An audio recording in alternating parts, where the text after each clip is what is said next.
Hey everybody, just wanted to take a second to tell you about the Mana Trader series. Mana Trader sponsors our channel. It lets me rent decks so I can play everything I need on MTGO to show you guys decks going on in the format, what's happening in Magic at the moment, and lets me help keep playing there, keep making the content you guys want to see. So if you want to play in the series, it's a once per month Eternal format series on Magic Online.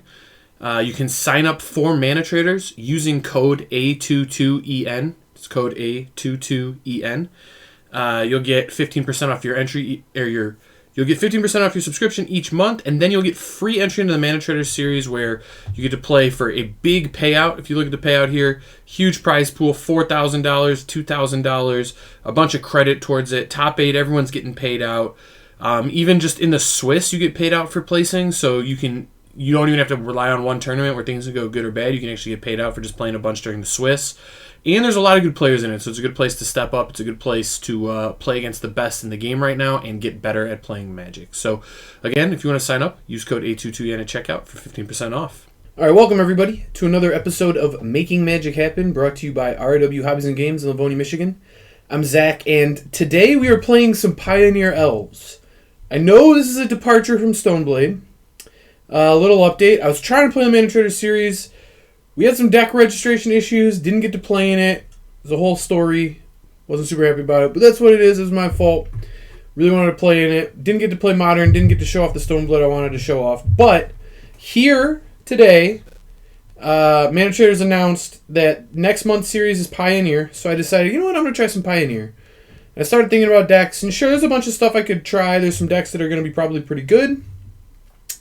But I saw a Jund sacrifice list that was doing some powerful stuff, and it just had a lot of elves in it, just kind of incidentally. And I was like, well, you know what? There's some new elves printed in Kaldheim. Elves got some new tools. Maybe we can build a really strong elf deck. So I got in and started experimenting with it, and the list has looked pretty different. I've tried a bunch of stuff, but this is where I'm at the moment, and I think this list is going to be pretty good. The big pickup here is Elvish War Master, which basically says whenever one or more other elves enter the battlefield under your control, create a 1/1 green elf warrior creature token. You can only use the ability once each turn, but it also has an anthem effect. You can pay 7 and give elves you control +2/+2 and death touch until end of turn. So your 2-drop that's like an enabler that provides a bunch of bodies also is like an anthem effect and a big mana sink at the end of the game, which I think is really powerful because it means you don't have to run clunky top end like Bolas's Citadel or anything in that nature. And just having your late game be on something that's also enabling, like Shaman of the Pack, for instance, is super powerful. One Anthem is generally going to kill him because you probably hit him with a few Shaman triggers. They're usually at a kind of a low life total. On top of that, we also got an additional Shaman. Now, Skemfar Shadow Sage is basically a 4-mana Shaman of the Pack, but it's got a decent-sized body for an elf. It's a 2/5, so it can do some blocking. It also has a life gain mode.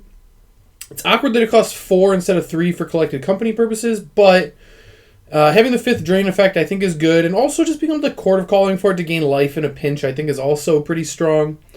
The real pickup to elves here is Realm Walker, though, and this card is also new. It's from Kaldheim. It's a 3-mana 2/3. It's a changeling. When it enters the battlefield, you pick a creature type.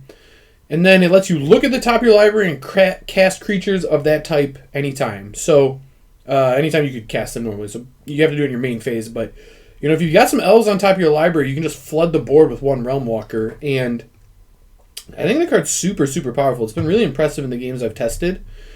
And it's another thing that makes you not need clunky top end.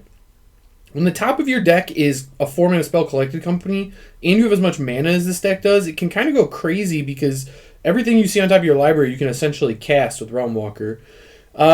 Another super nice thing that this deck gets is Agadeem's Awakening. It's not crazy that you could be able to kill somebody by bringing back like an Elvish Mystic, an Elvish War Master, and a Shaman of the Pack off an Agadeem's Awakening. And at 6 mana, that's not that much you're asking for.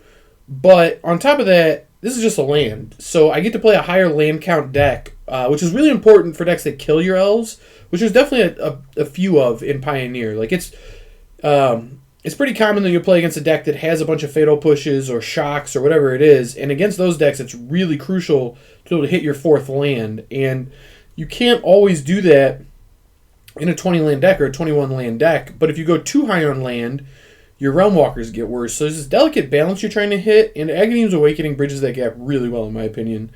Just have this powerful late game spell that is also just a land. So good. We also have Collected Company. We talked about that. And we have Court of Calling. Court of Calling is just to make sure. I mean, the way you win is Shaman of the Pack and Skemfar Shadow Sage. It lets you win races. It does a lot of powerful things.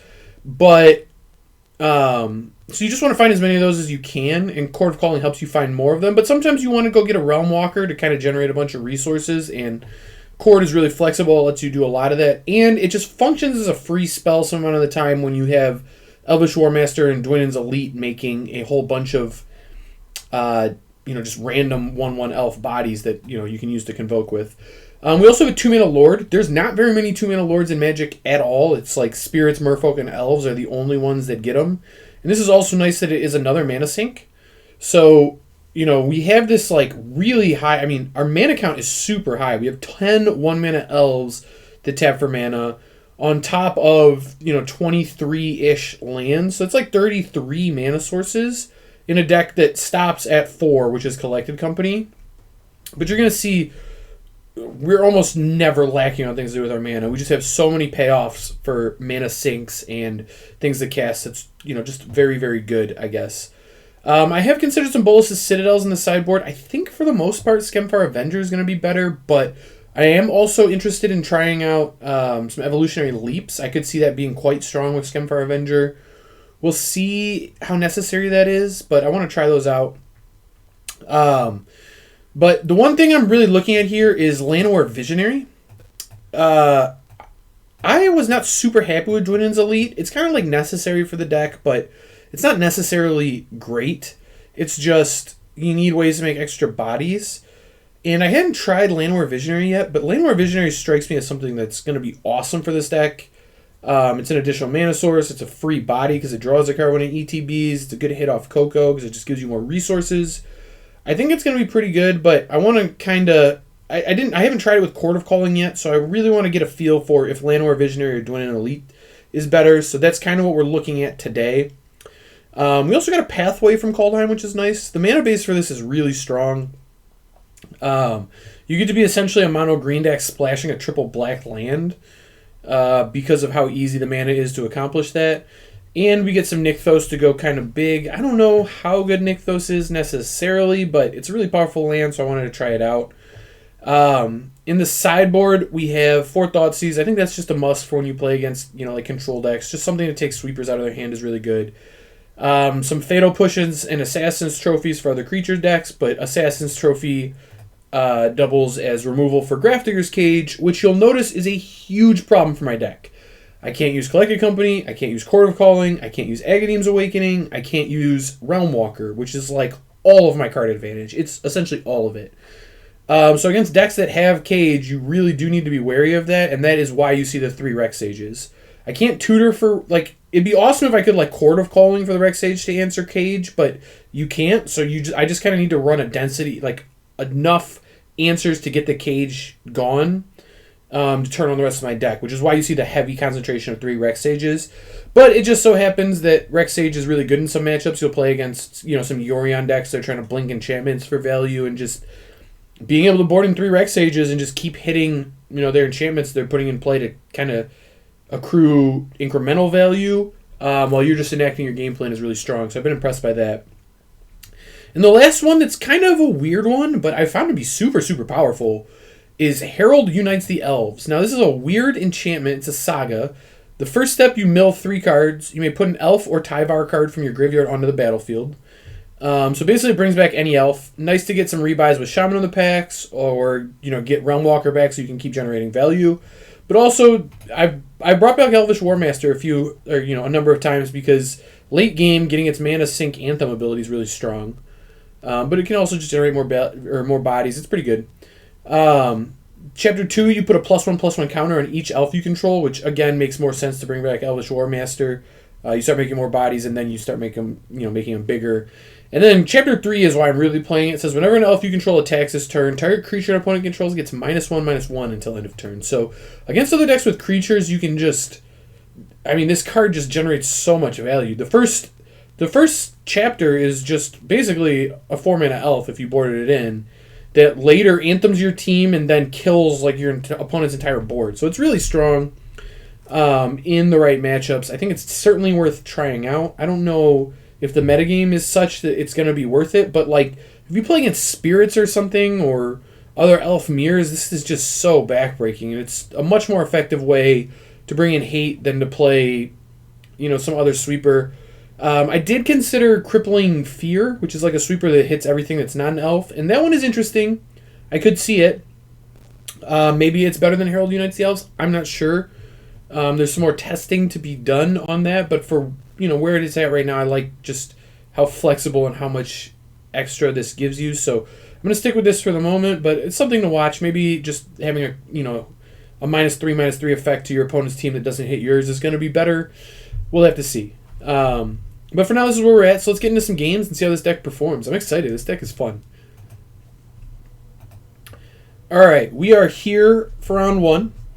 I had a commenter by the name of Judson Bates on the YouTube page asked me if I'd go into sequencing a little more. Now, this isn't for Stoneblade, and he was asking specifically about Stoneblade.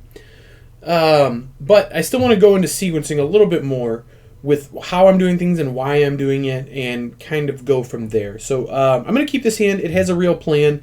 The thing I'm looking for from step 1 is, can I cast a curve of spells, especially in Elves? It's like, do I have an efficient way to deploy my hand? And in this hand, I do. I've got a turn 1 green source into an elf. I've got a turn 2 play if they kill it, an even better turn 2 play if they don't. And I've got the best card in the deck, which is Collected Company, so I think this is a snap keep. And we'll go from there. Now, when you're looking at this stage of the game, you're just like, okay, do I have reasonable early plays? Like, do I have something to do?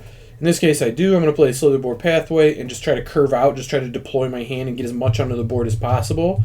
That might change if we see what opponent's playing. If they kill my elf, I might play differently. But if they're also playing elves, the idea here is to just get ahead. I just want to start racing and get as far ahead of them as possible. Oh my gosh, Llanowar Visionary looking absolutely stellar here. And yeah, this is why I added it, because like, look, I'm missing a land here. It gives me another draw towards the land, and is the green source I need to help cast Coco next turn. Oh, and it drew the land. Beautiful. It's awkward that it's a swamp and not a green source. Like, literally every other spell in my deck was either Aghanim Awakening or a green source, so a little annoying given I have an Urborg and every land would have been a swamp anyway, but that's fine. We can cope. Nissa, Voice of Zendikar, interesting. So I could Coco here. Ooh, I was going to say, I might just Elvish Warmaster first. But I can also Coco and play Elvish Mystic and just have even more mana next turn.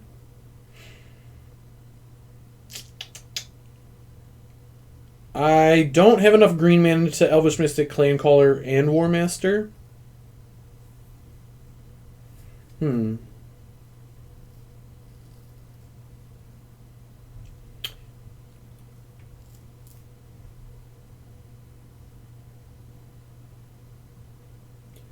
I think it makes sense to Coco here. To start hitting stuff, but because of like where my hand's at and what I'm looking to hit with Coco is Shaman of the Pack, I kind of want to get more stuff on the board before I start looking for Shamans. And given that, I think I'm going to play my Swamp, and I should do this different. Slightly better to tap the elf, or that elf first. I'm going to start on Realm Walker and see what's on top of my library. Elf. Okay, so we got a Shaman here. This was probably a mistake, actually. I was probably supposed to just Warmaster so I'd get the extra 1/1. Yeah, that was probably dumb. It's alright, though. The important thing is I get the Warmaster in play here, which, makes my Coco even more effective next turn. I can play Elf main phase, get a 1/1, pass, cast Coco on their turn, get another 1/1 with the Elves I hit, and then untap and try to kill them with Shaman. I mean, we're looking at like a turn 5 kill on the play where I've just flooded the board the whole time. If we can hit enough Shamans here.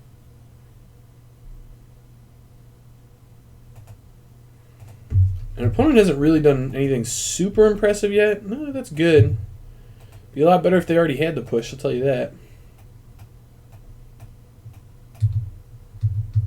Alright, they're trying to go aggro. Fair enough. Ooh, I can cast the elf off the library. That's nice.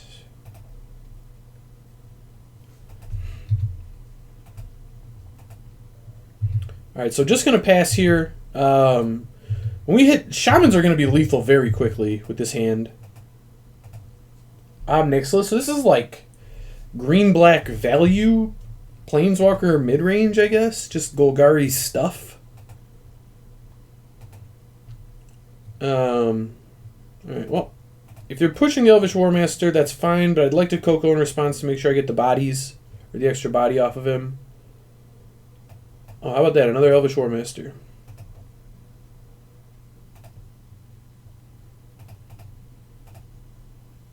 So many bodies.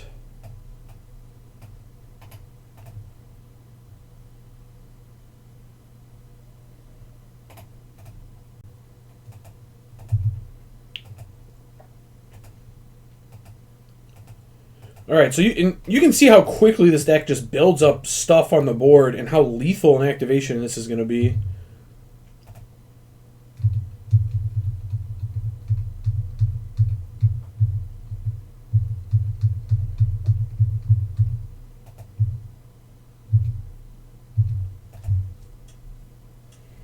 Alright, so land on top is a little awkward, but certainly not the end of the world.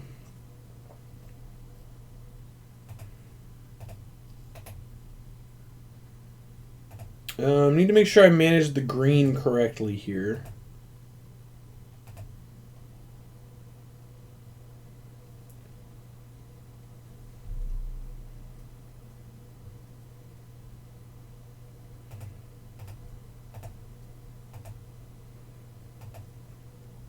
Alright, I'm going to put opponent in a spot where they need to have a sweeper right now or the game's over. Actually, they might just be dead now that I'm looking at this. Shaman of the Pack doesn't mess around.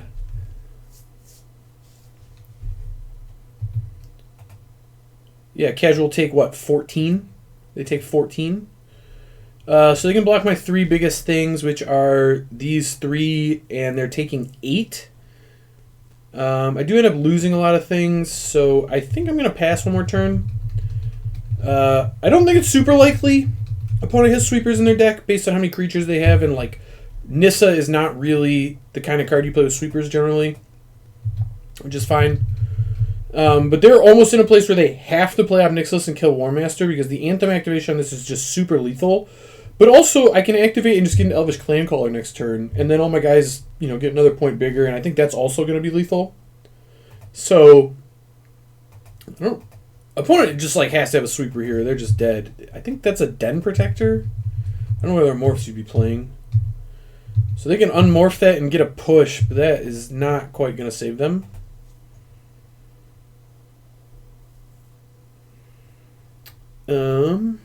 Alright, let's do it like this. Green, green, green, and green. I'd like to tap this. Get another Clancaller. It's another elf. And I don't think opponent lives through this. There's just way too many people attacking. Even if they block all of my big things, they're still taking infinite.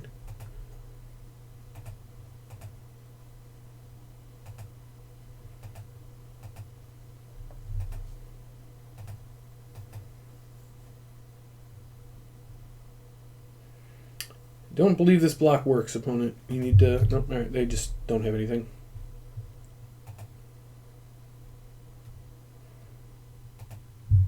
Alright, well, the Den Protector is face up. They are still face up taking lethal. Alright. Beautiful.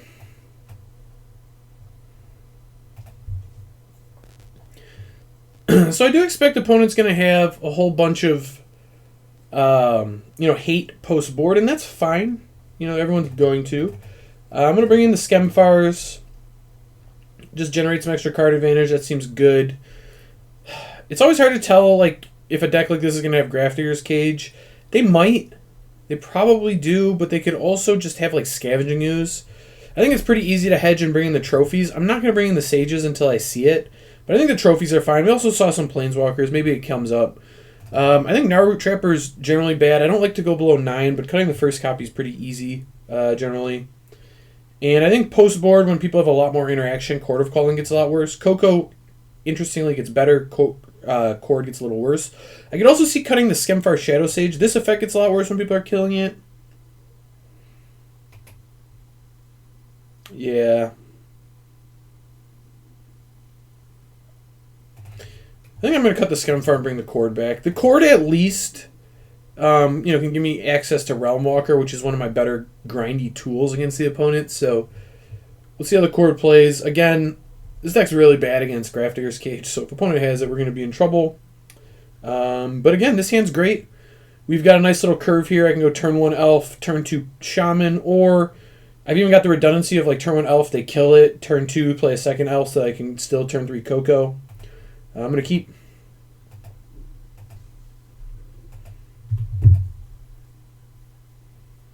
Oh, that gives me a way better turn 2. So now, given that I drew War Master, I'm really hoping opponent just does something where they, play their own stuff here. And I get to go, turn 2 Elvish War Master into cast Llanowar Elf, make a 1/1, and now we're already starting to flood the board. The Shaman gets pretty scary. This looks like a decent start for us. I'm gonna War Master here. I don't need to shock, but I think I'd rather conceal this, so I think the 2 points is going to be worth it here. If I lose this game by exactly 2 points, we can maybe come back to this, but I think it changes the game based on them. You want to keep unknowns. That's really annoying they have the push. Well, this is why we board out, some of the more awkward things, but I think, yeah, okay, so now that we saw Skoos, I think keeping Cord makes a lot of sense now, because the one thing we want here very badly is a Realm Walker to just start being able to go off. And so far we have not drawn that. I'm going to put my 3/2 in play. Doesn't do all that much, but I'm going to get it in play here. This is where I would like a card like Bolas's Citadel, something to go really crazy. Oh boy. Kalitas is scary. Alright, so I should probably have push in post board, I guess. And this is the downside of the deck. Sometimes you do draw, just a whole bunch of mana. I am going to play Darkboard Pathway as Darkboard Pathway. I want the black source. Because of Agadeem's Awakening, I want triple black. Now, Agadeem's Awakening is not very good in the face of Scavenging Ooze. I get it, but it's still, I believe, right to just have, prepare for the later scenario to have it. This goes really bad for me if I double block, but also it goes pretty bad for me if I don't. Given you didn't attack with the Skoos, though... no, I think I'm just going to not block. I don't think they have the removal spell because they didn't attack with Skoos. I think you would attack with Skoos if you did have a removal spell. But also, the trade just isn't that good for me. I lose both of these. They lose their Kalitas, but they get 2 more zombies. Well, we drew Agadeems. So the Skoos is still going to be awkward, but we do at least have an Agadeems. I'll put this one as Slitherbore.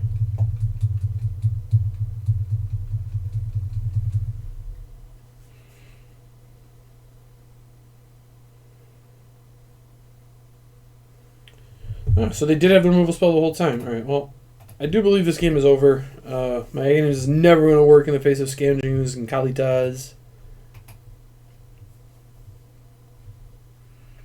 They took my Coco, and that was damaging enough. I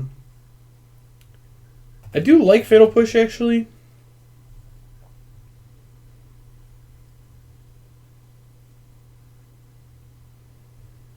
Naruto Trapper's pretty bad. I'll just have one of these elves. It'll be fine. I think I'm actually going to board out an Agadeems just based on how much graveyard hate we saw. Cutting a little short on mana sources, but Llanowar Visionary will push us across the finish line. I can feel it. Beautiful. We got our Visionary on turn 2. It's everything we've ever dreamed of.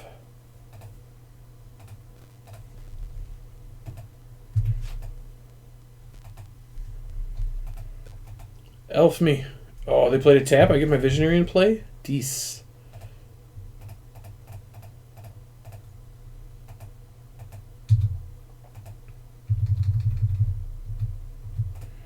Alright, so Nykthos is not tapping for crazy amounts of mana yet. And it's a little awkward that I drew both copies of my Legendary Land. But get there eventually. So I do still have Agadeems in the deck. I'm going to play this as black. Get my Elves out there so I can Chord next turn. I could Chord here if I wanted to Chord for 1, but I don't really want to Chord for 1, so... Set up to try and grab a Realm Walker next turn and hope I don't get Thoughtseized or Caged exactly this turn. Seems more likely to have a turn where they put in, yeah, like a Courser or a Nissa or something like that.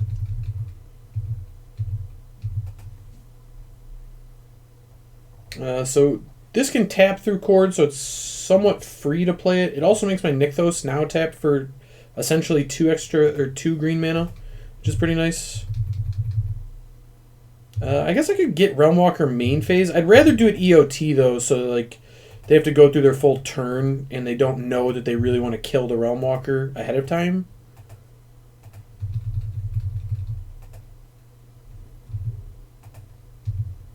Ooh, they're just passing. Oh, my Realm Walker is dead. They didn't play... Huh. I wonder then if I'm supposed to pass. I could also just Chord for like a Llanowar Visionary and just get a nice little cantrip action going on.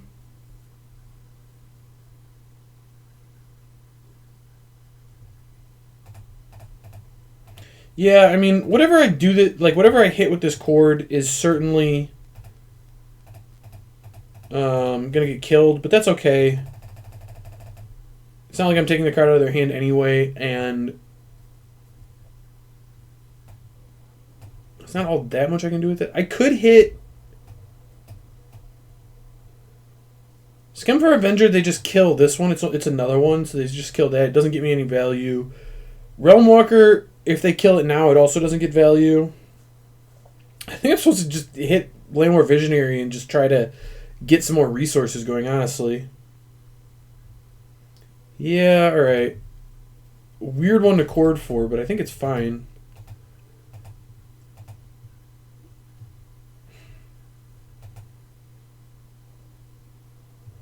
And they are going to kill it, so I'm glad I got that instead of Realm Walker. At least got my card. That said, I didn't really hit anything. In fact, I just flooded, so that's not great. But they are drawing Thoughtseize, so there's a decent chance they try to Thoughtseize me next turn and see that the bad news for them is I got nothing. Well, they have 50 Doom Blades. I have tried a version of this deck that has Village Rites, and against a deck like this, that's exactly what you want. It's really strong. Said... But also love like a Bolas' Citadel. Ooh, that's a good draw. I'll take that all day. So again, just going to pass. Let's see what they do. It looks like they're holding something up.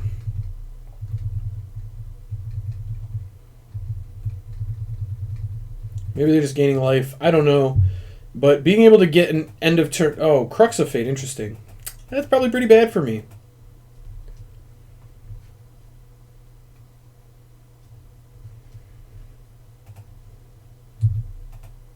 It does require the opponent to kill their own board, which is fine, I guess. Still going to take this 2 here. Not super concerned.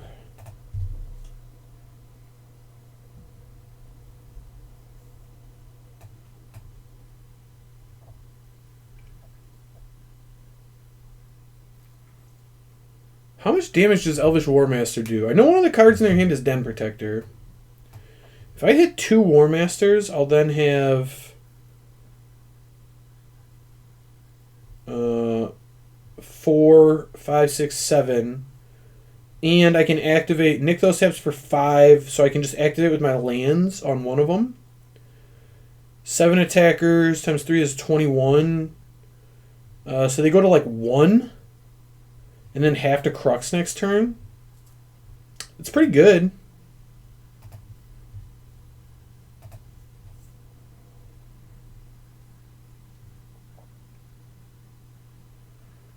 They have a removal spell. This gets less good, but they've used a bunch. I mean, how many can they be holding?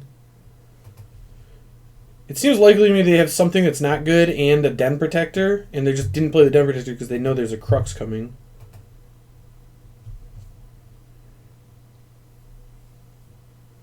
And they probably just want to activate Skoos. Alright.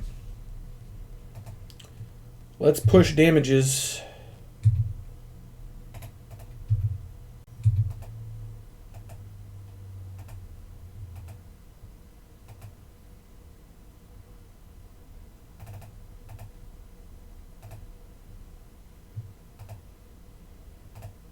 I guess maybe I should have seen if I could have activated twice. Could I have?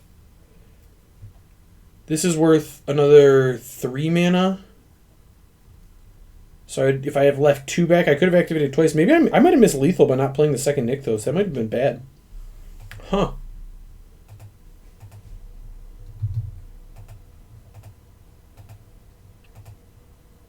Well, that is a little tough. Might have missed lethal here.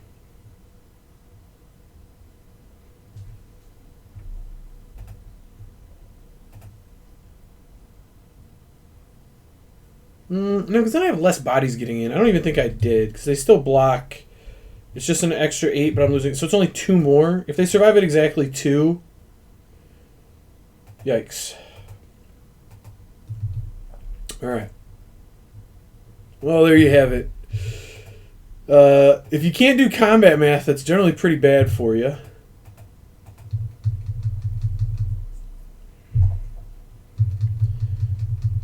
Still, imagine how good drawing that Agadeem's Awakening would be here after they Crux.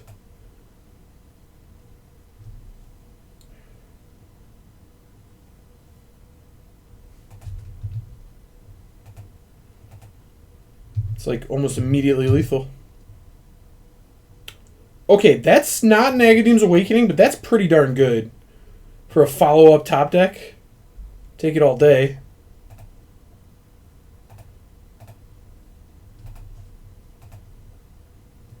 Still no reason to play this Nykthos quite yet.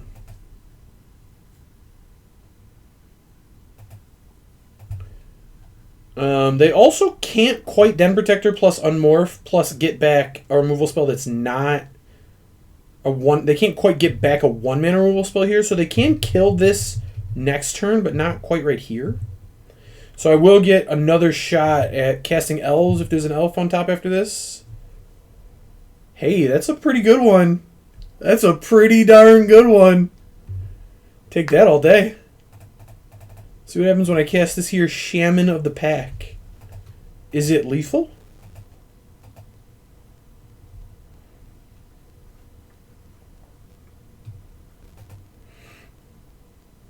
Oh, so good. So good.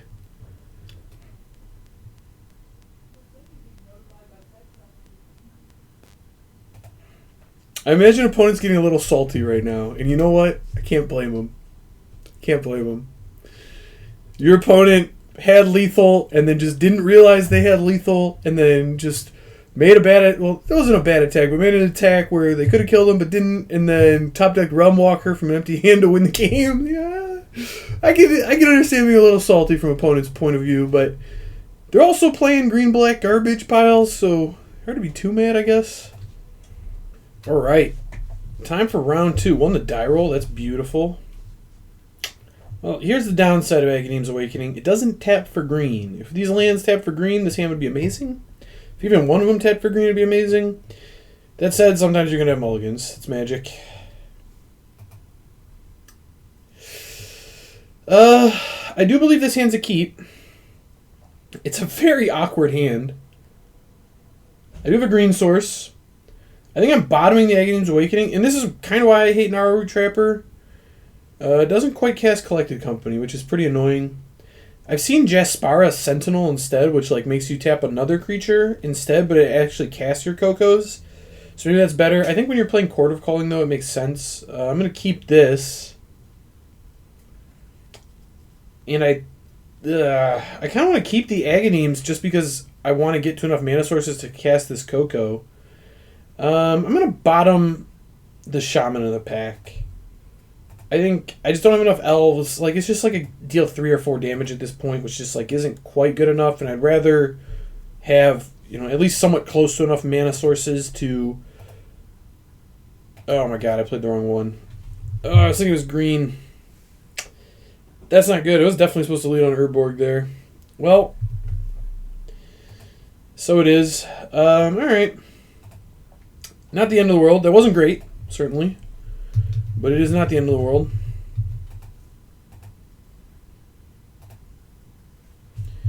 The Scrounger, huh?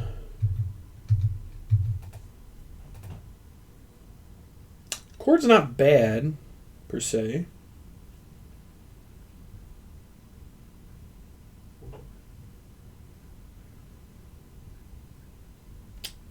I do believe, though, I'm supposed to play Realm Walker here.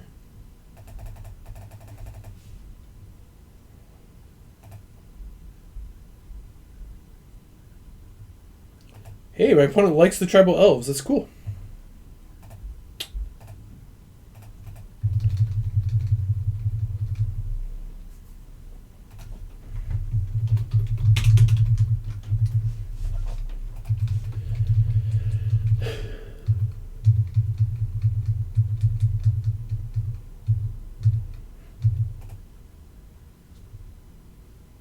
No! Realm Walker down. So I can play a Realm Walker. I can also chord for 1 and get another like Llanowar Elf just to cast a company. I think that's totally reasonable.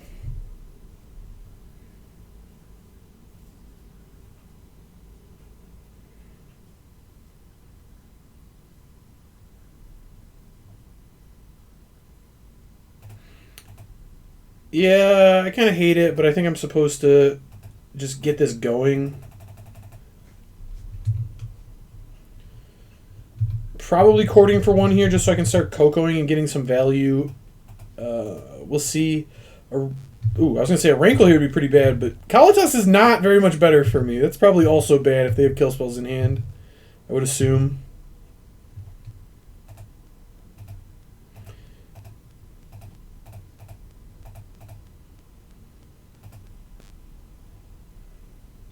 Sure, I'll take a Llanowar Elf. You hate to do it, but sometimes you just have to.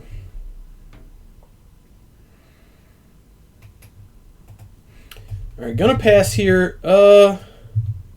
Maybe passing's really bad.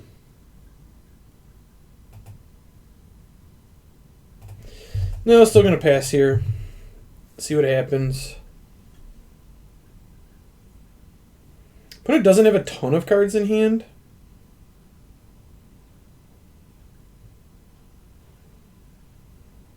And I could Coco into some amount of Lords, which would make blocking Kalitas make more sense. Unfortunately, it seems like pretty clear they have kill spells here, and I'm going to get my elves turned into zombies, which is just not going to be great, but it will be what it is.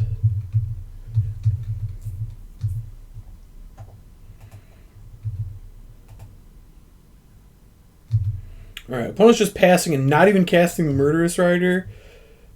I've never seen a clear sign that they have kill spells they're about to eat my elves with, but here we are. I'm not going to not cast my spells. What is that? Alright. We got 2. We did have to bottom a Coco there, which isn't great, but it is what it is.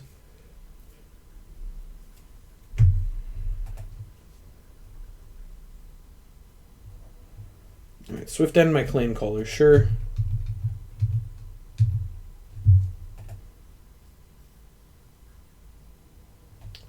War Master's a good draw.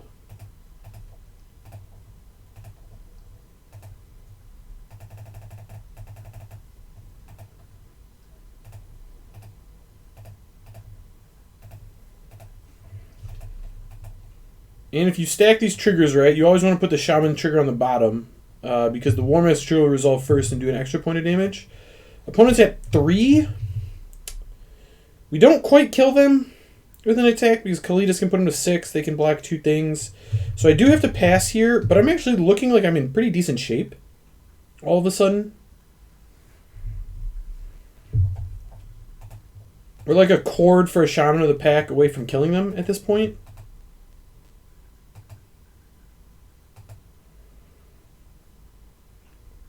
It does seem like they're interested in playing the Riders. Like, they don't have that much going on. This Kalidas is definitely a problem. I think that's clear as day, but...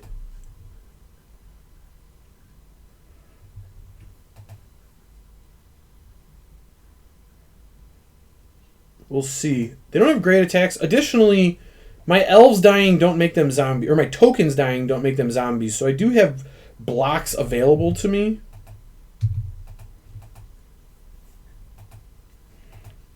I do think I can go to 5, though. I think 5 is okay.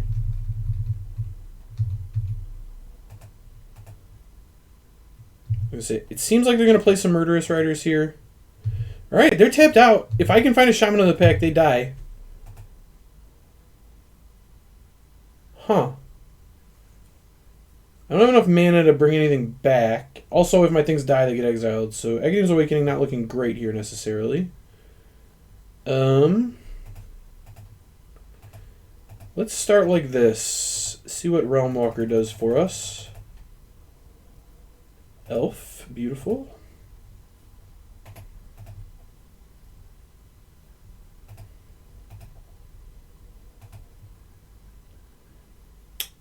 Yeah, this still doesn't do all that much, although if I play this 4, 5, 6, 7, I can activate War Master next turn and kill them. That's pretty good. Alright. No, I would not like to shock. It doesn't seem like opponent has too much happening here.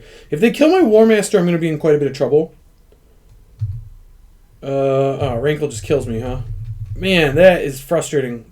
By 1 point. I had him dead next turn. Alright. The lifelink was too much. Maybe they don't know to make me draw a card and lose a life? Yep, they did. They knew. Alright, well, good on you, opponent.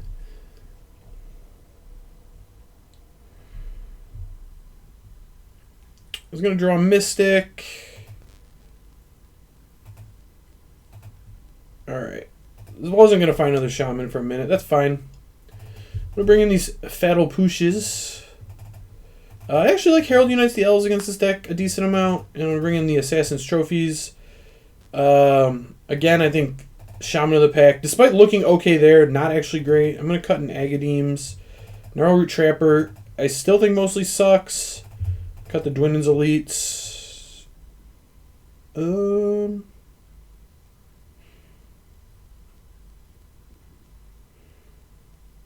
like starting to cheat on Coco a lot. I'm going to cut a Chord. I think my Coco count, I still at 27, but only 19 of those are real hits, which is like where you're approaching kind of low numbers. But in this deck, hitting like an Elvish Mystic isn't the end of the world. Off of Coco. You'll take it a lot of the time. This hand is really light on mana, and I'm on the play. It's so close because the Cocos are so good. Like, if either of these trophies was a land, I would just snap it off. Given it's not, and that this is a Fatal Push deck, I think it's too likely my Elf dies and I just sit there for 20 turns and don't do anything.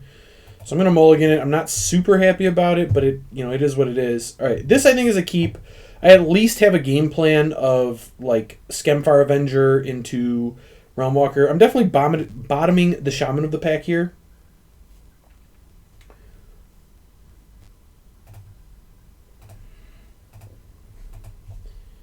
And I guess I don't have tap land, so I'm just going to play this.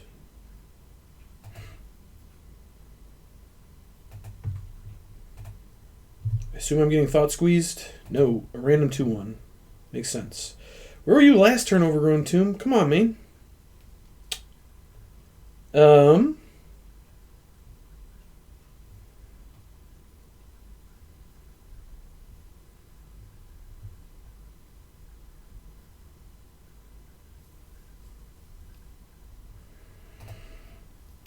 going to play Slitherboard Pathway.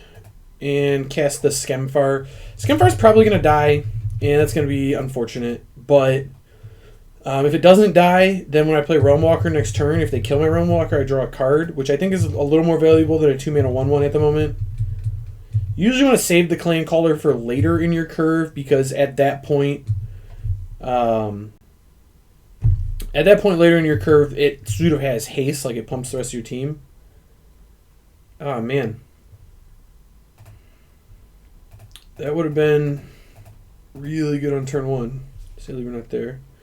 Alright, we're drawing a land that we don't really want, which is not ideal, but it is what it is. Still not blocking. I think it's pretty likely my Realm Walker dies here, but it does at least block these, which is pretty good for me. So if they want to get the damage on this, they either need to like cast a... No, if they want to get the counter on this, they kind of need to pump this, which they can't necessarily do. Alright, if they attack with everything here, it does kind of seem like they have a Fatal Push, but I still think I'm supposed to eat the Dread Wanderer with my Realm Walker. No, just no attacks. Interesting. Alright, so Elves on top. Not another land after this Overgrown Tomb. What?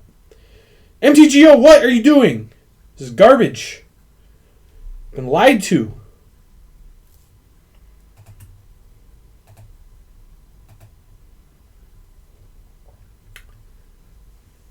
I swear, man. Top of the library at MTGO. Just never accurate, ever, in its history.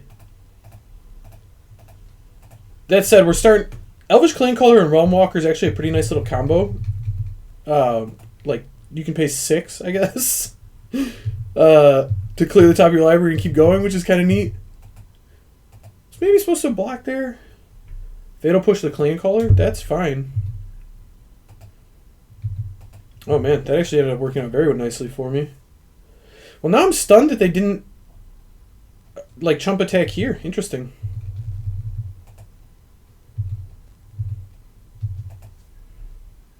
Alright, hopefully we get to start going a little crazy. Ooh, this is what I like to see.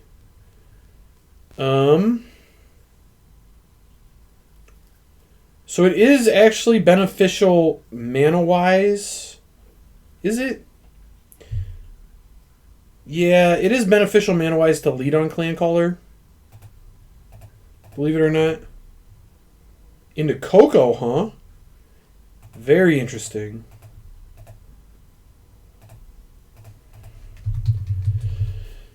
Still going to play defensive. Opponent doesn't quite have good attacks.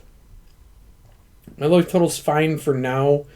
We're really developing a huge mana advantage at the moment, which is pretty good. Okay, yeah. They really need to hit a land earlier than that.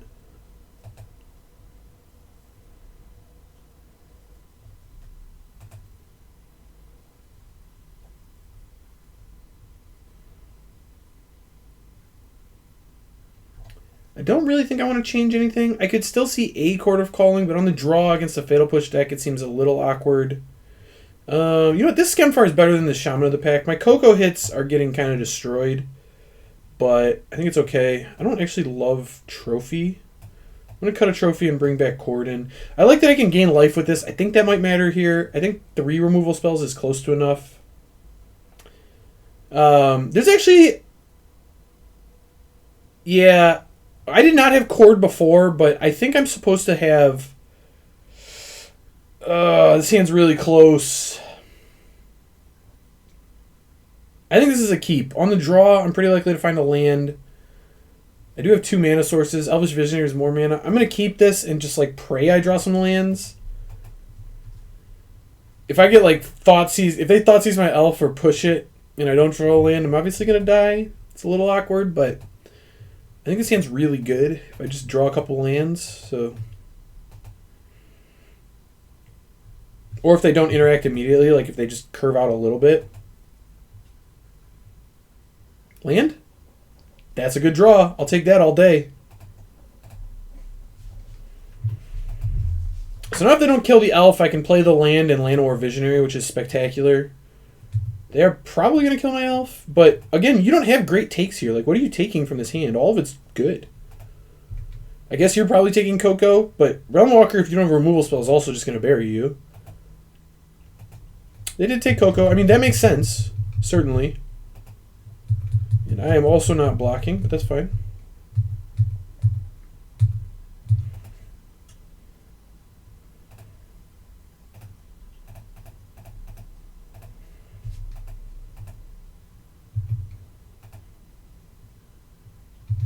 Alright, so we have 15 Realm Walkers. That's nice. Would like to draw land next turn, obviously. There's no guarantee that I do, of course, but it would be a good draw.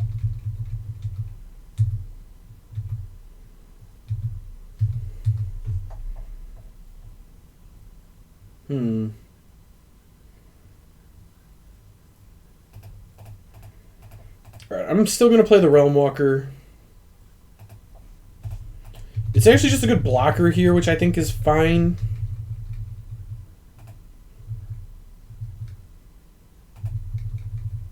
Opponent only has 2 cards in hand. They're probably going to remove this, but I'm at a decently healthy life total. Yeah. Okay.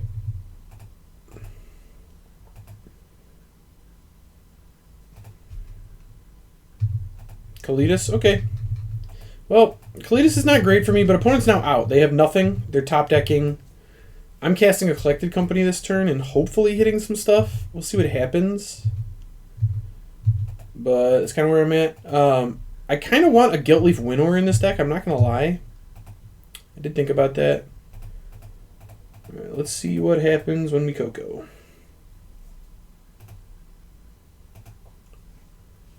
All right, not an amazing Coco, but fine. I mean, this works. Get to save a little bit of life here, getting a block. They don't get a zombie off this, which is nice.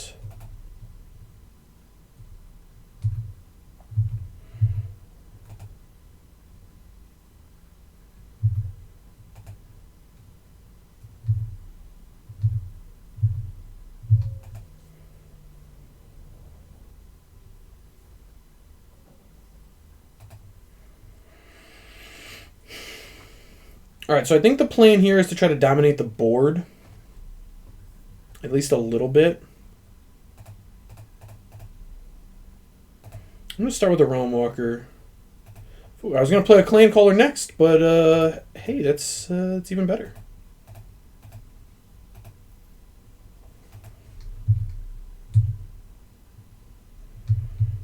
I still don't love my attacks, but if I get to untap, I think they die. They have no cards in hand, so they're just top decking.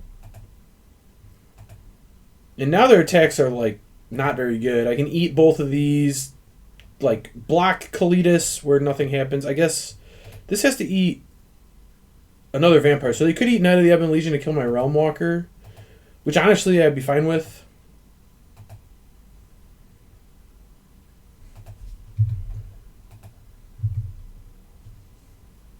I mean, if this is their only attack, this is the clearest chump block of all time.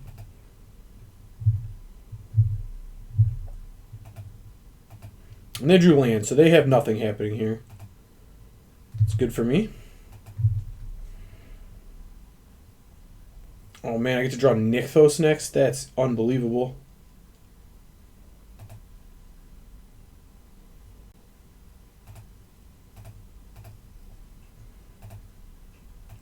My Nykthos is going to make so many manas.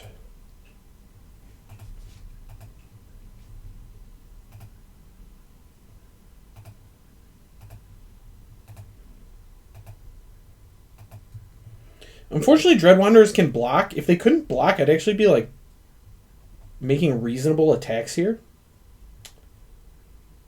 I am just going to play this other Realm Walker, though, just because it's got such a nice defensive body right now.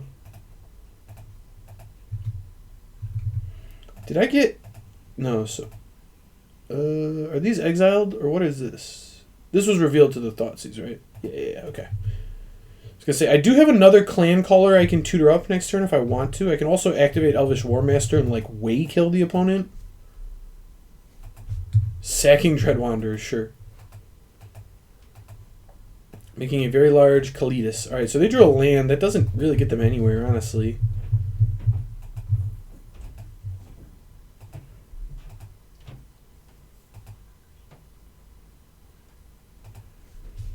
Yeah, still gonna chump.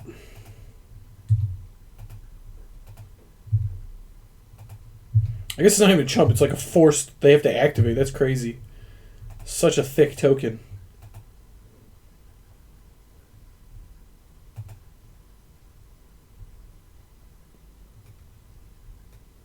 For the record, the Scamfire Avenger in my hand, I've really unprioritized playing it because with Kalidas in play, its trigger doesn't happen. My things get exiled instead of dying, so I'll never draw a card with it. Which is maybe a point in like the favor of playing some other way to generate stuff.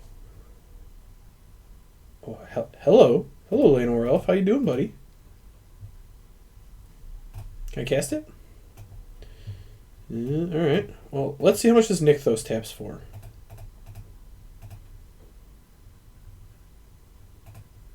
$13. That's kind of a lot.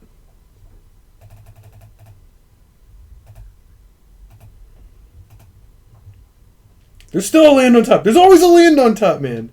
Always. Alright. I don't know if this is lethal, but I'm kind of assuming it's lethal. We're attacking for a lot here. This might not be lethal, but it's probably lethal. I was going to say, that's a lot. 15, 22, 38, 46, plus another 12 is 58. They could have blocked 5. Yeah, they're dead. Very, very dead. Opponent says GLHF. GLHF to you as well. He who is in the water. This thing looks like a decent keep to me. Lurrus of the Dream Den means two things in Pioneer. One, opponent's either playing auras, which I can't interact with and just have to goldfish very quickly. Or two, they're playing like a Rakdos Arcanist list, which is a nightmare. It's just mono removal spells. Either way, I think this hand's good. Against Rakdos Arcanist, I'm actually pretty resilient with Agadeem's Awakening, Collected Company, and Accord. And against auras, I at least have a turn 1 elf, so maybe I have a shot. We'll see. I'm going to keep, though. Losing the... Okay, looks like auras. No. I guess it could still be auras. Just playing Bloodsuck Champion? I don't know. I don't know what this is. We'll find out, though.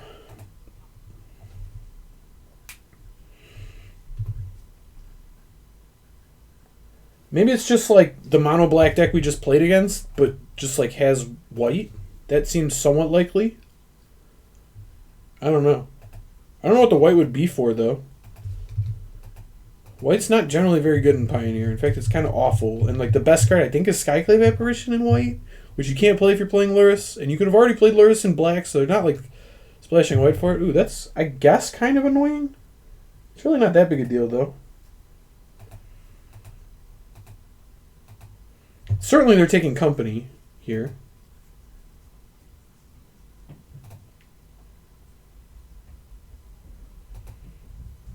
I guess you could take my Agadeems to cut me off of a land for the company, but it seems better to just take the Cocoa. Almost 100% of the time here.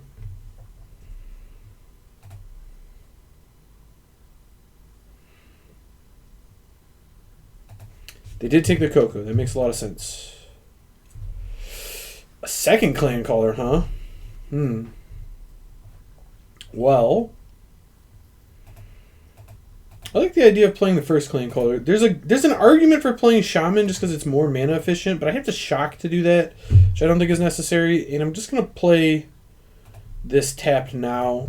I haven't been hitting lands. I've got a decent enough hand. I'll be able to cord for Realm Walker and hopefully have that get me through this at some point here in the future. Can I do it next turn if I shock? I could cord for an elf. That's not really as good. But I'm going to have some thick elves because I have 2 lords.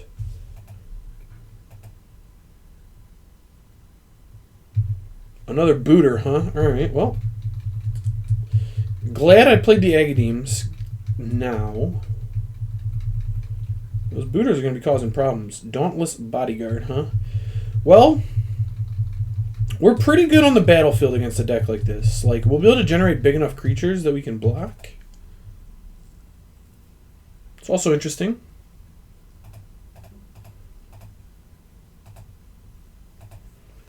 I'm going to shaman him.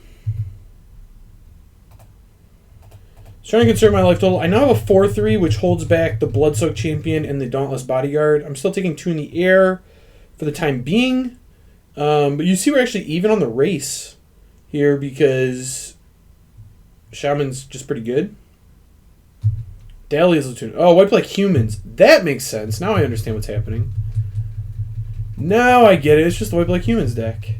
Well, see, this is one of those matchups where it would be really good to have the... what is this one protecting? The Kite Sail? Sure. Blocking this one doesn't seem great. But I also think I'm losing this race really badly if I don't block, so I think I'm supposed to. Yeah, being on the draw here probably kills me, but we'll find out. Ugh.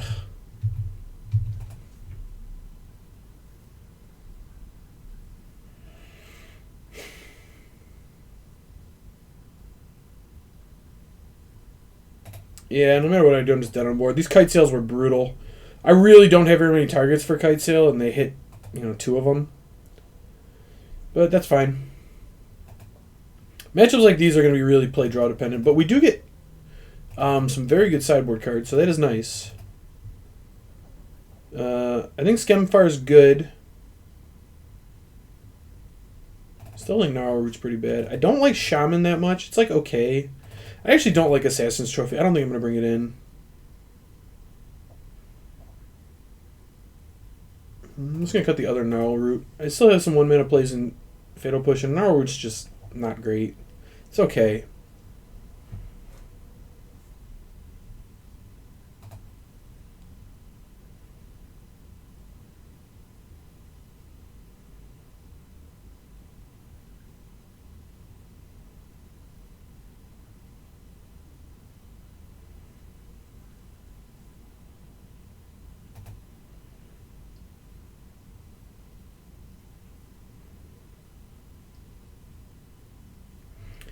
Yeah, I haven't really updated the sideboard with better Court of Calling targets. The Court of Calling is kind of a recent addition. But I do feel like there should be like 1 Gilt Leaf Winnower in here just to have something to chord for that kills Kalitas. That seems interesting. I also could see like 1 Scavenging Ooze to chord for. Just have some random graveyard hate, like a way to gain life or dump mana into whatever it is.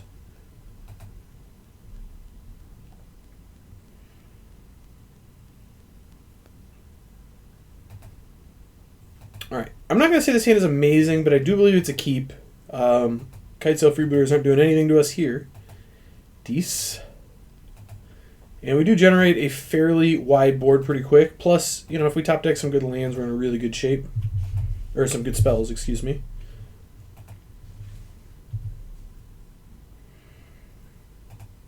I am going to play War Master before I play Shaman. Well, that was not a good draw. I was really looking to draw spells. We instead drew a land, which isn't great. But it's not the end of the world. If we draw some spells, we're still in very good shape. War Master is kind of the thing that really beats up on these decks too. Like, if you're trying to attack me through me making extra 1/1s every turn, it's going to be really hard for you. You can get your 2 here, but every future attack is going to be clouded. Is this the freebooter? Dire Tactics, brutal. And we drew another land. You'll love to see it.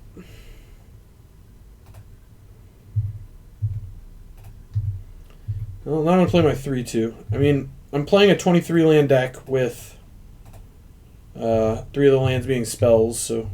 Or 20... I guess it's a 24 land deck with 3 of the lands being spells. You shouldn't flood very often, but it does happen.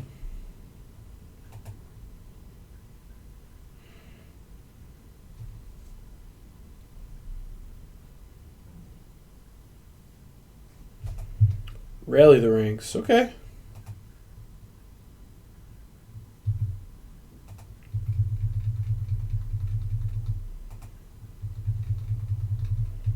Yikes, having the removal spell for the War Master is really bad for me. Realmwalker is a fantastic draw, though. I'll take that all day.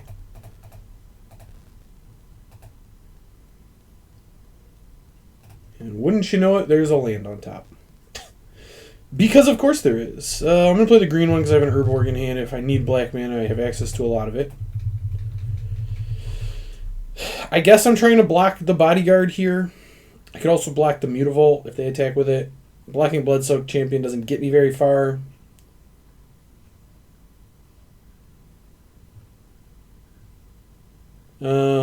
I'm probably boarding in a Rex Sage if we get to a game 3.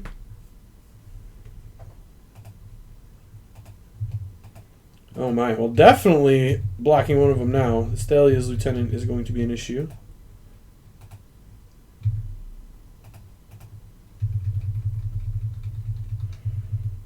I do end up at least trading with this. Oh, or that one, that's fine.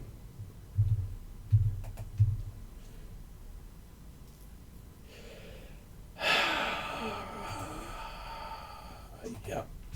Well, I'm drawing Coco. So maybe I have a shot. I think I'm still mostly dead. But maybe.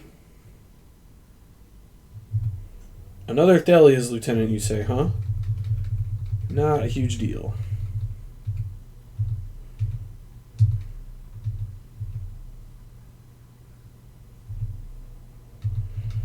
Yeah, I mean, this was always going to be bad news, honestly.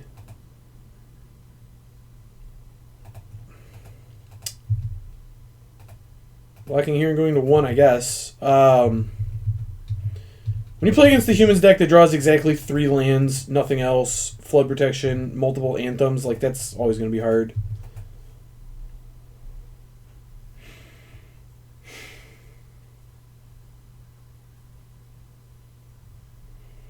Question is, can I do anything here to stay alive?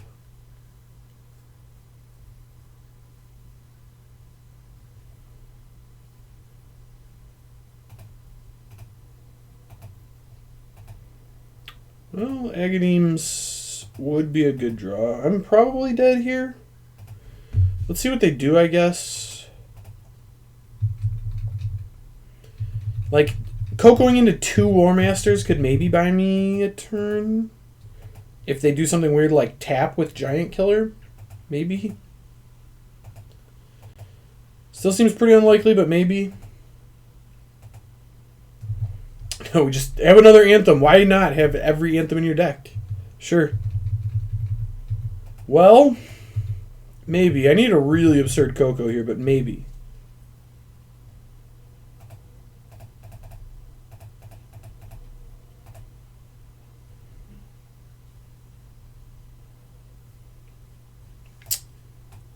Yeah.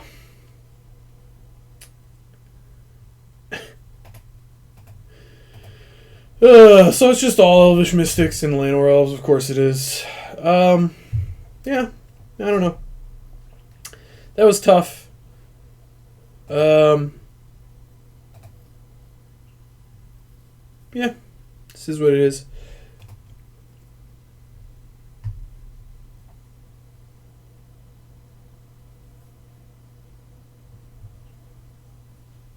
So I played against this Kid A person. Alright, again, a great hand here. On the play, you get to go turn 1 Elf into turn 2 Visionary. I mean, that's kind of what you're hoping for with a deck like this.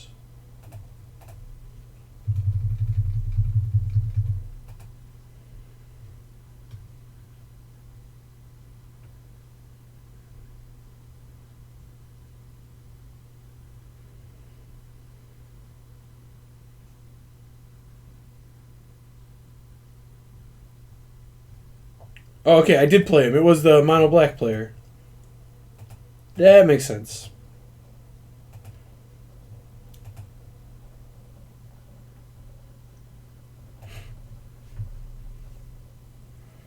Thoughtseize me. Well, goodbye, Court of Calling. Llanowar Visionary just continues to look really good, though. I'm not going to lie. Every time I have this card in my hand, I'm like, I kind of wish I was playing more than 2 of them. I have not once said that for Dwinen's Elite, for the record. That's a pretty good draw. Alright. It's pretty likely this one dies, but I still think this is worth it. Because now opponent's under a ton of pressure to kill the War Master instead of advancing their board this turn, which is at least good for me. Because the War Master's going to go pretty crazy with Cord. I can Cord for 2 next turn?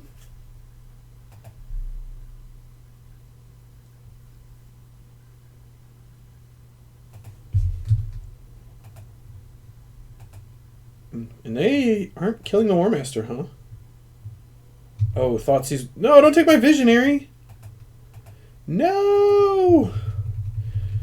Man, those were really good Thoughtseizes. They took Visionary both times. That's got to be a point in Visionary's favor, right? Ooh, Clan Caller's good. It's like almost free here, actually, because of how it works with War Master.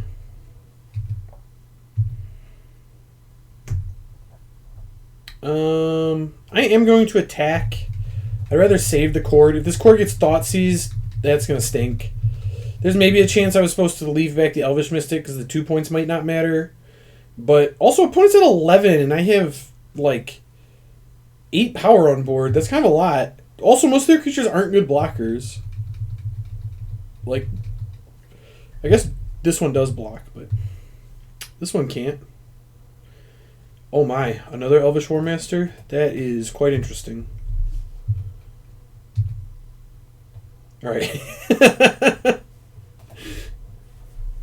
was going to say, I get to Cord for something on their turn, which comes with 2 1/1s. Yeah. So, post-board, the Fatal Pushes seem good. I like Herald. Herald uniting the Elves.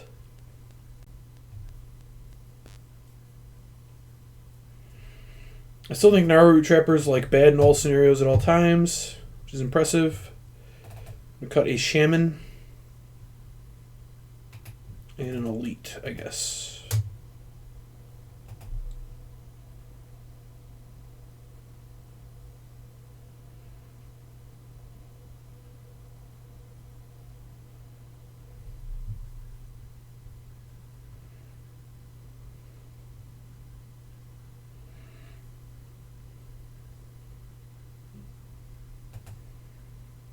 Man, maybe the deck needs more green sources.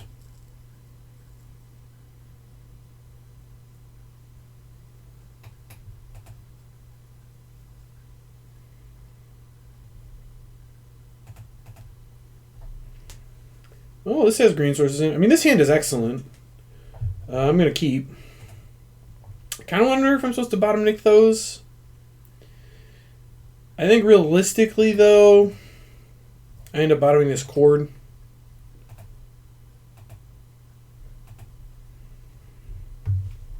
Hoping my opponent doesn't interact with me at all in the first couple of turns, which is pretty unlikely, all be told, but you know.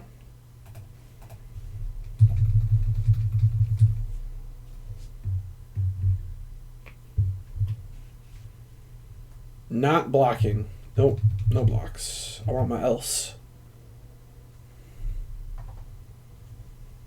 Oh, that is nice. That is very nice. This is a much better turn than playing the Realm Walker.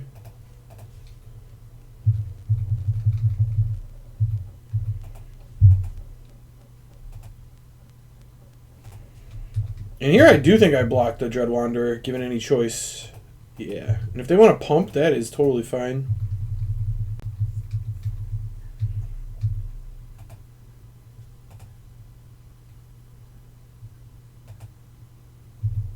They do pump, fair.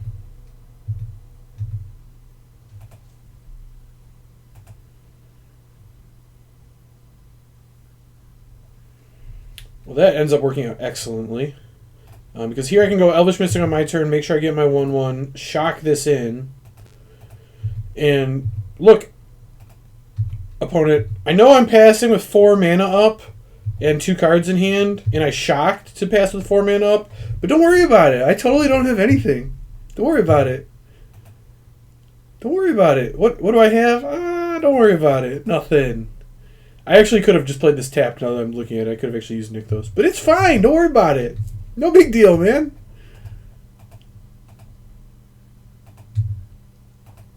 I'm just going to block here to stop the bleeding a little bit. Alright, it looks like they're maybe getting ready for the Coco. Which is fine. Oh my goodness. Does this kill them? Hello. I don't know if 2 Shaman of the Pack kills them, but that's a lot of damage. All of a sudden this race... Oh no, I stacked it the wrong way. Whatever, it didn't matter. So they should have taken 14 there, gone to 4, and been dead on board. Well, that looked pretty one-sided, I'm not going to lie. The White-Black's Humans deck seemed pretty good against me, but that's something this deck could address. And additionally, we're still just kind of learning about it. I mean, the Agadeem's Awakening was an idea I had that maybe now is looking worse. Maybe it's just like we don't need to splash for it, and the truth is just Llanowar Visionary more, because Llanowar Visionary is amazing. Maybe that's the play. Yeah, I mean, this hand's amazing. I'm going to keep. I am on the draw, which isn't ideal for this deck, but... Stomping Ground. What? Play Stomping Ground and Pioneer. Something with Elvish Mystic in it, apparently. Yeah. Just going to play my Elf Boy.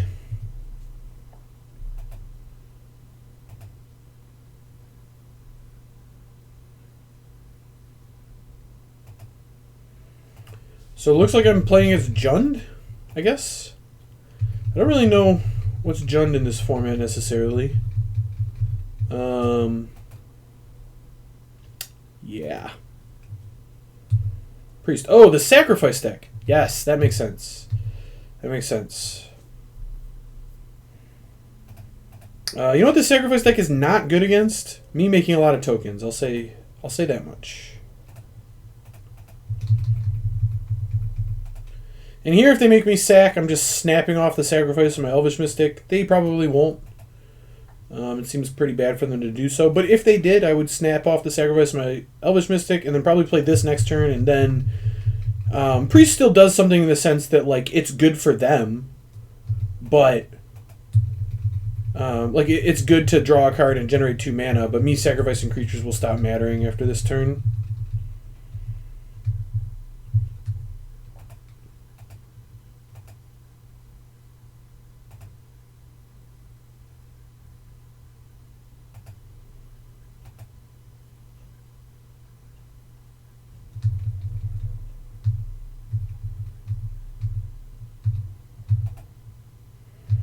So it does seem like they could Bolus the Citadel me next turn.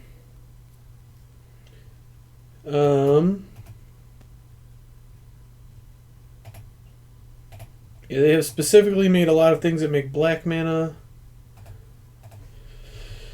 I'm just going to pass with Coco up. We'll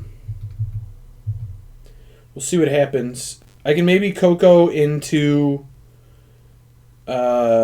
like some Shaman of the Packs if they do Bolus the Citadel here and start using their life pretty aggressively. It's an option. Mayhem Devil. Oh my. That's probably very bad for me. Gonna do this in response, I guess. I am now very scared.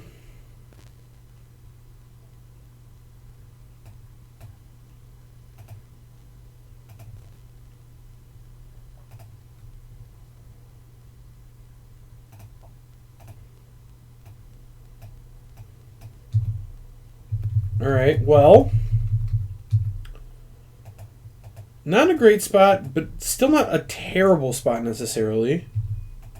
It's not great though, don't get that twisted. Mayhem Devil seems like an issue for this deck.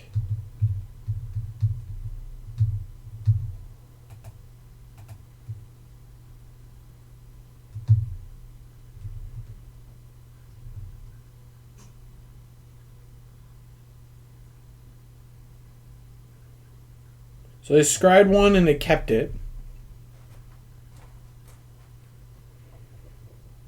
Now we're going to sack apparently.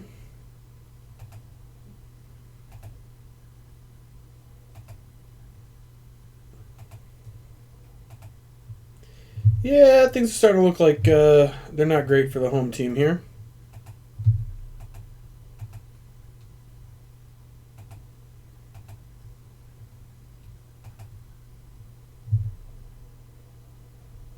Do you think I'm going to get rid of this one just because this is like the best thing I have going on at the moment?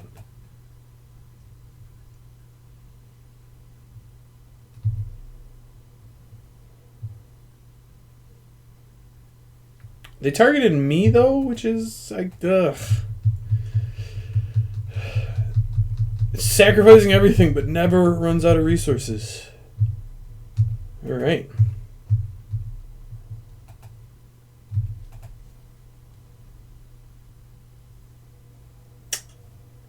Yeah. Well, I'm going to pack this one in. Needed my library to be kinder to me than that was. The Mayhem Devil's just super brutal here. I like Herald, I like Trophy, and I like Push. I actually think there's a chance I'm supposed to bring in Thoughtseize, but I'm going to not. Shaman of the Pack seems horrible, so does Skemfar. Shaman's like, okay, maybe. I do think I want a Rex Sage, though, just because they could have like Cat Oven. It'd be nice to kill an Oven. Bolus of Citadel's a card. Having access to one Rex Sage makes sense to me.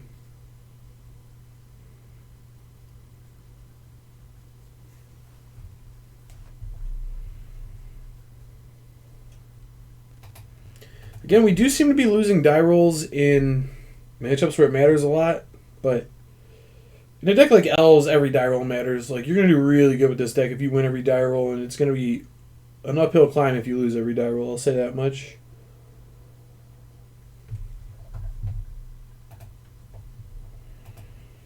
Yeah, this hand looks like a keep.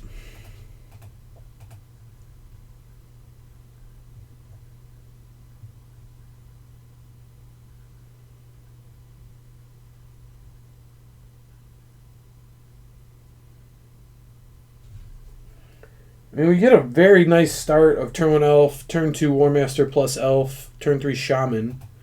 And if they do kill some of my stuff, I have this Agadeems here, so...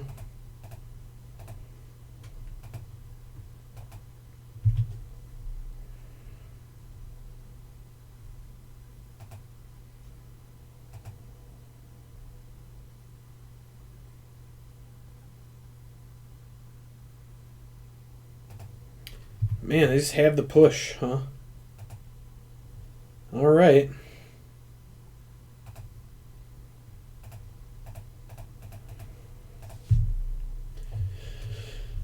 Still going to play War Master. They just used their push, so hopefully they don't have a second removal spell here and have to play like a Priest or something. That's kind of what I'm hoping for.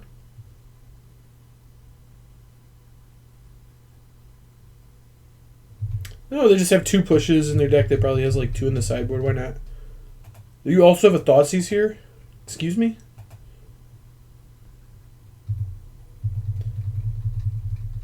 Yeah. Well, now we're losing horribly. Which is unfortunate, but it's where we're at.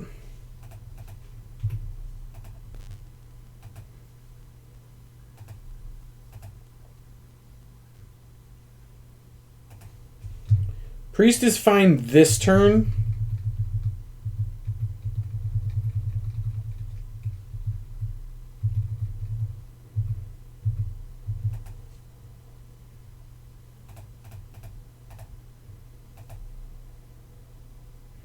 Okay, so that's not an elf on top, which is again unfortunate. Our Realmwalkers have not hit very often, and we have like 30 creatures. They should hit way more than we've been hitting, but that's okay. Coco's still going to be a fantastic draw. We're still decently protected against Priest here. Like, we just end up sacking one of our elves, and they have to lose 2 of theirs, which is a lot worse for them. But if we see a Mayhem Devil here, we're going to be in a world of hurt. Can you miss on this Coco, please? Could you? Just not hit Mayhem Devil. That's all I'm asking for.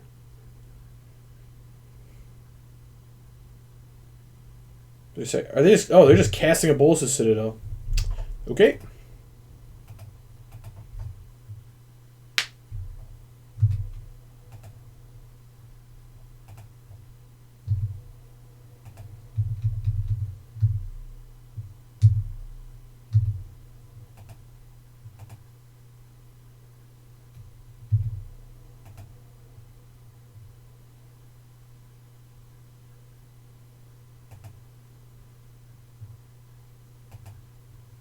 All right, anything...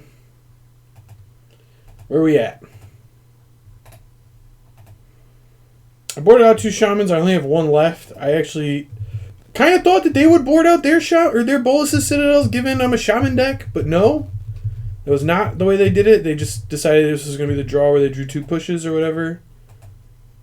So we're losing pretty bad now. It's unfortunate.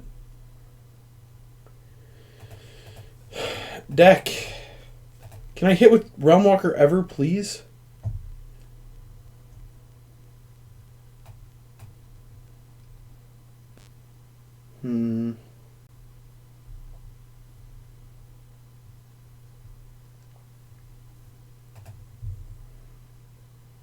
I think Clan Caller is going to be slightly better than this Realm Walker.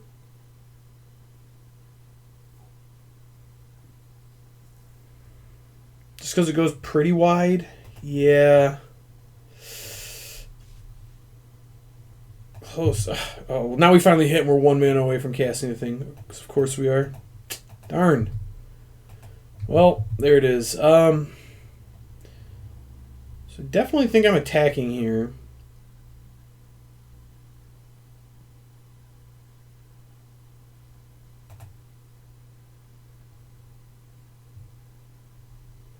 Because it does kind of force chump blocks.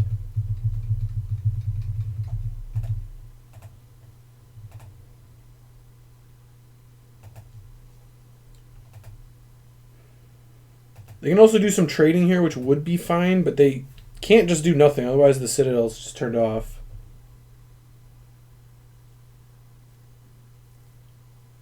This, I guess, makes sense, but not, like, that much sense, I guess. Alright, so I do get him down to 4, which is important, because now the Citadel can kind of do stuff, but you can't go crazy from a 4 life.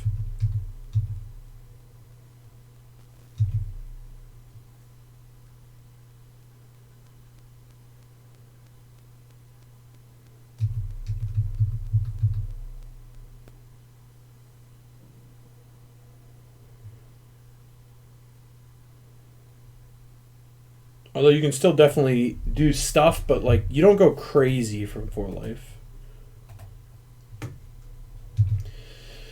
Oh boy. I think I might just die here now. That was like the one thing, was like, well, hopefully they just don't have a Mayhem Devil and I'm all good. No, they've got a Mayhem Devil. Of course they do. That said, they are at 4. They do kind of have to toe a delicate line here.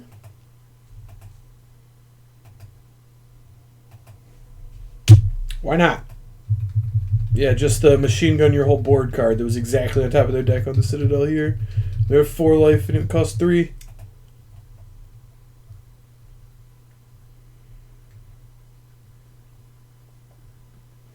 was going to say, we could have beat a lot. I'm going to have a really hard time beating this one. Maybe? Yeah.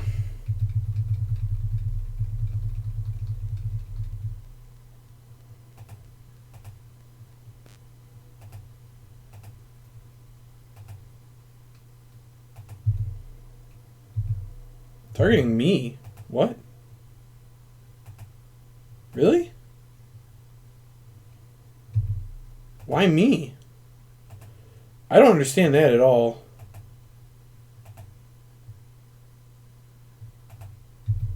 There's no way they have lethal here, right?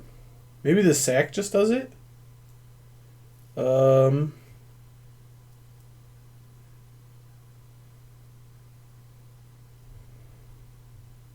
I mean, they don't even have attacks. I guess this one? There's going to be something I'm missing here. It seems so weird to hit me and not my board. They're just going at me. Okay. They must have something else here happening. Because this just doesn't make any sense to me.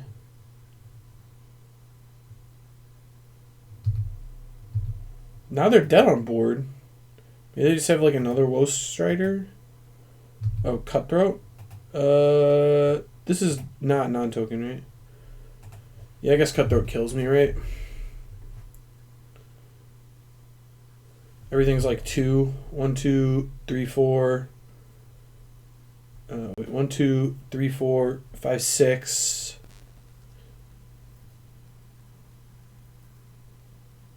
No, this like just doesn't quite kill me. I think if they pass and just do it when I attack, like they can't lose, but they're doing it this way for some reason. It does gain them life, so maybe they're going to cast something else with Citadel and kill me. But this like just doesn't quite kill me. It's like very close, but like just doesn't quite.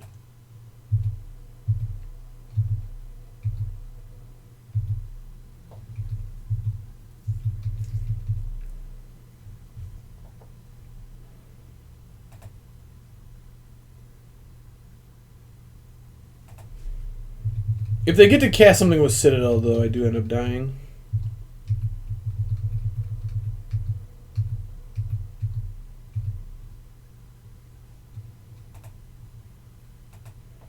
Yeah, they could have done 9 from that spot.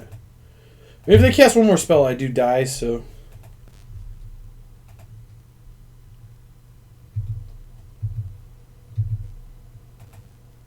Interesting.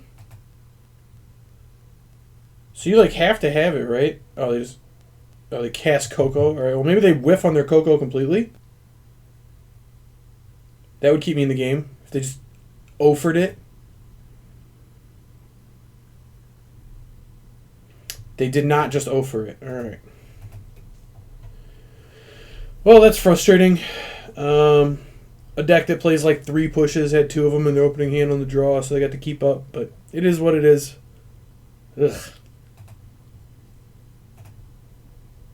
Everyone tries to kill my elves, man. Alright, well, for round 1 of the deck, that seemed pretty interesting. Herald unites the elves. Kind of off of it, I think. I think that needs to be Crippling Fear. So, I'm going to go ahead and do that. Beautiful. I like Crippling Fear quite a bit more. I thought Skemfire Avenger was pretty bad. I want to replace that with a Winnower, I think.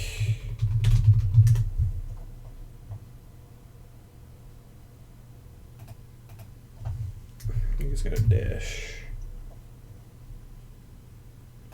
Yes, I want a Guiltleaf Winnower. I actually thought Cord was pretty good. I think I'm going to add another Cord over one of the Agadeems. Agadeem, like, underperformed a lot, I think.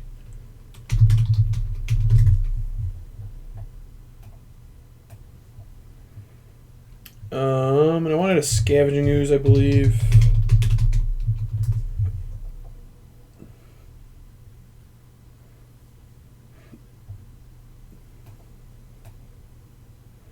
I also could really get behind having, what is the card? It's the Survival of the Fittest. Evolutionary Leap.